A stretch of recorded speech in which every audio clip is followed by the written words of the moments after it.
नमस्कार, मैं हूं सुनील शर्मा, आपका दोस्त एमएनएस मीडिया न्यूज़ में स्वागत करता हूं। आज 99 वर्ष के अटल बिहारी वाजपेयी जी का जन्मदिन मलाड के मरीना में नॉर्थ मुंबई में मनाया जा रहा है, उनको नमन किया जा रहा है। उसी सिलसिले में मरीना एन्क्लेव में आज हमारे इस कार्यक्रम के मुख्य अतिथि सांसद गोपाल शेट्टी जी मौजूद हैं। गोपाल जी, मैं रहूं ना रहूं, देश रहना चाहिए, एक बड़ी लाइन है और उस पर एक बायोपिक भी बन रही है। अटल जी को किस तरह से स्मरण करेंगे आप? मैं अपने आप को भाग्यवान इसलिए मानता हूं कि हम जैसे कार्यकर्ताओं को अटल जी के जीवन को बहुत नज़दीक से देखने का मौका मिला। मैं 1998 में जब मुंबई शहर का उप महापौर था, डेप्यूटी मेयर था, तो मैं, नंदू साटम और गोखले जी कमिश्नर, हम तीनों मिलने के लिए गए थे। अटल जी प्राइम मिनिस्टर थे दिल्ली, और उस दिन से उनकी नज़दीकी को देखा हमने काम करते हुए एक प्राइम मिनिस्टर के नाते। उसके पहले वो बोरीली आए थे और हमारे रामब्रिज यादव जी करके एक नेता है, अभी भी वो है, उनके घर पर वो रात को रुके थे और फिर दूसरे दिन सवेरे ट्रेन पकड़कर दूसरे कार्यक्रम के लिए गए थे। ऐसा नज़दीक से अटल जी को काम करते हुए हमने देखा। तो बस जो बचपन में दिमाग में चला गया वो अभी भी जहन में घुसा हुआ है। तो उनके विचारों को अंगीकार करते हुए उनके जीवन जिस प्रकार से उन्होंने जिया उस प्रकार से काम करने का प्रयास मैं करता हूँ। बिल्कुल, अटल जी के जो विचार हैं बारे में क्या स्मरण है, ऐसा कुछ अवसर आया? अटल जी ने जो भविष्यवाणी की थी, अटल जी ने संसद में एक बार जब वो 1 वोट से हार गए तो सभी विपक्ष के लोग उन पर हंस रहे थे। तो अटल जी ने भविष्यवाणी किया था कि आज आप हम पर हंस रहे हो, एक दिन ऐसा आ जाएगा लोग आपके ऊपर हंसेंगे। आज लोग ही नहीं तो पूरा दुनिया उनके ऊपर हंस रही है। तो ये अटल जी है, और मैं भाग्यवान इसलिए भी हूँ कि आज मैंने जीवन सवेरे पहला कार्यक्रम अटल जी की प्रतिमा जहाँ पर हमने लगाई है 35 एकड़ पर कांदुली ईस्ट में, वहाँ पर जाकर उनको माल्यार्पण करके उनका दर्शन लेकर मैंने अपने जीवन का काम आज सुबह से प्रारंभ किया। तो मुझे अच्छा लगता है कि मैंने उत्तर मुंबई में बहुत सारे महापुरुषों का प्रतिमा लगाने का काम किया। उसमें अटल जी की जो प्रतिमा मैंने लगाई उसमें संघर्ष भी मुझे बहुत करना पड़ा, लेकिन मुझे सुकून मिलता है। जब भी हाईवे से आता हूँ जाता हूँ तो अटल जी का दर्शन होता है, तो भगवान का दर्शन हुआ ऐसा हमेशा मुझे लगता है। बिल्कुल, अटल जी की जो स्टैच्यू बनाई है, एक स्मारक है जो प्रसिद्ध है हाईवे पे, कांदीवली एक्सप्रेस हाईवे पे। ये जो मरीना कल्चरल परिवार मरीना में इस तरह का अटल जी को दूसरी बार हो रहा है, ये इस तरह सामाजिक काम जो होते हैं, क्या मैसेज करना चाहेंगे? Blood donation, free health checkup, इसके बारे में? नहीं, मैंने आते ही मैं कोई किसी भी विषय के गहराई में जाने का प्रयास करता हूँ। तो मरीना नाम रखा है तो, और मैंने कहा कि ये कोई कैथलिक का ज़मीन होगा इसलिए बिल्डर को बेचा होगा, तो मरीना नाम रखने का तय हुआ होगा। तो मैंने कहा कि भाई क्रिसमस को भी हमने मनाना चाहिए।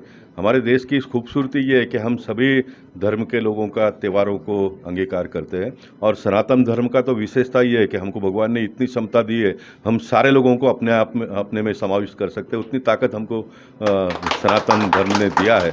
तो अटल जी के नाम पर यहाँ पर जब कार्यक्रम होता है क्रिसमस के दिन, तो मैंने कहा कि मैंने यहाँ पर ज़रूर जाना चाहिए। मैं आया और मेरे स्वभाव के मुताबिक मैं अभी आपको बाहर एक प्लॉट दिखाऊंगा। मैं अंदर एंट्री किया तो एक मुंबई महानगर पालिका का बोर्ड लगा है, ये प्लॉट उनका है, और सब जंगल हो गया उधर। तो भूषण वाले को मैंने पूछा भाई क्या है, तो उन्होंने कहा कि एम्यूनिटी प्लॉट है। तो मतलब इसको ताबड़तोड़ साफ़ सफाई करके बच्चों को खेलने के लिए दे दो, जब बिल्डिंग बनेगा तब देखेंगे। लेकिन खाली प्लॉट पड़ा हुआ है, वो बच्चों को खेलने के लिए क्यों नहीं मिलना चाहिए? तो आप देखेंगे 15 दिन में वापस कभी आप आएंगे तो वहाँ पर आपको बच्चे खेलते हुए दिखाई देंगे। ये आपकी जो अदा है, ये आपकी आदत है, ये कि आगे से आप संज्ञान ले लेते हैं, और प्लाट हो, बीएमसी गार्डन हो, जैसे ऐसे ही आपको उद्यान सम्राट नहीं कहा जाता है, तो आपने आगे ये ली है, इसके लिए बहुत बहुत धन्यवाद मेरी तरफ से पूरे मरीना वासियों की तरफ। मैं सुनील जी ऐसा मानता हूँ कि मैं सवेरे उठता हूँ तो भगवान हमको उठाते हैं कुछ न कुछ काम करने के लिए, और आपको पूरे दिन में जो भी दिखता है उस पर आप काम करने लग जाओ तो भगवान उसको पूरा कर दे। काम तो सब भगवान करते हैं, खाली आपने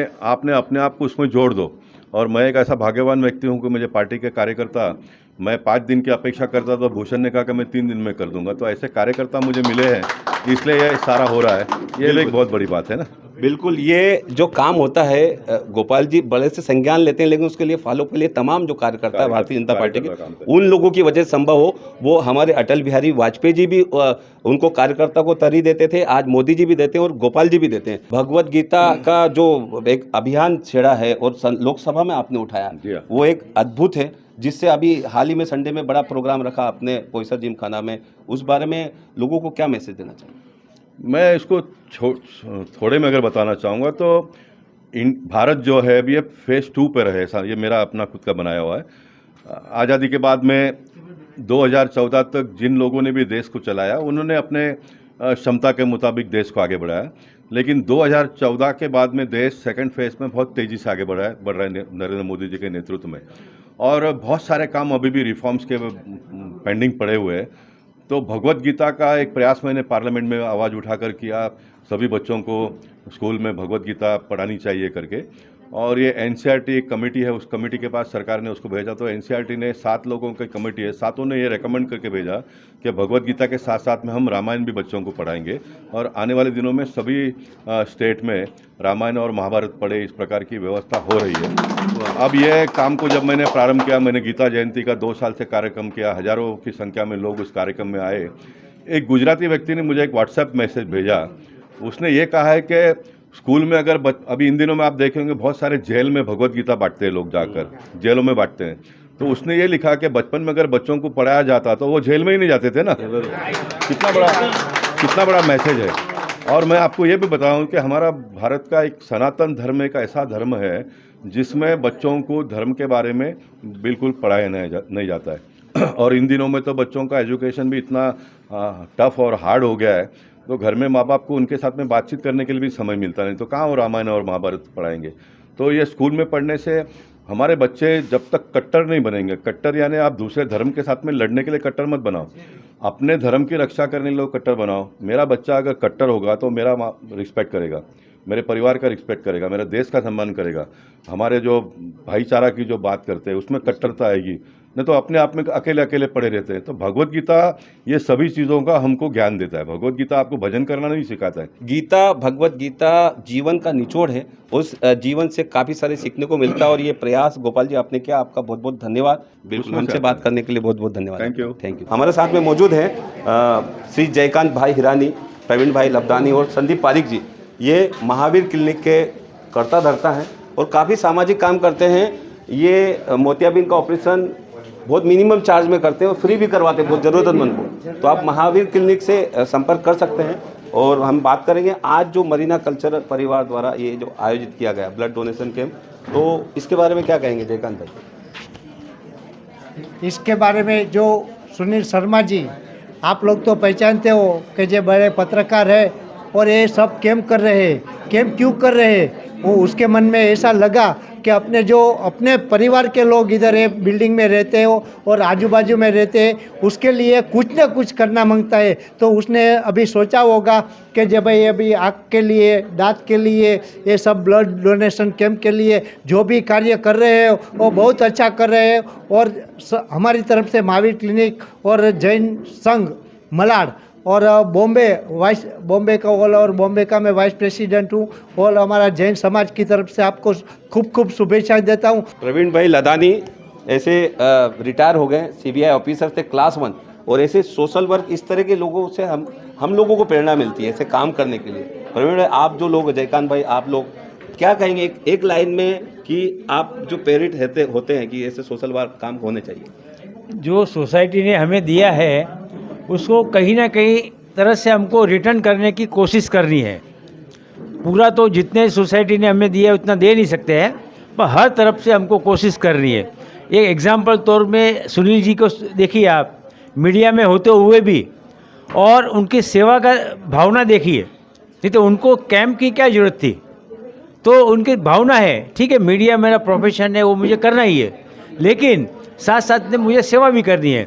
और आज का अच्छा दिन उन्होंने चुना है कि हमारे माननीय श्री अटल बिहारी वाजपेयी का 99वें बर्थडे है, उनके बारे में बताना। अभी काम चल रहा है और आज आप देख रहे हैं बीजेपी अपने नरेंद्र मोदी साहब और बाकी टीम्स वगैरह है, यहाँ के अपने एमपी गोपाल भाई शेट्टी वगैरह टीम है, सभी उसी रास्ते पे ही जा रहे हैं। तो आज उसने खुद ने बताया कि हमारे लिए सर्वधर्म एक ही है, जितना हो सके उतना सेवा करना है।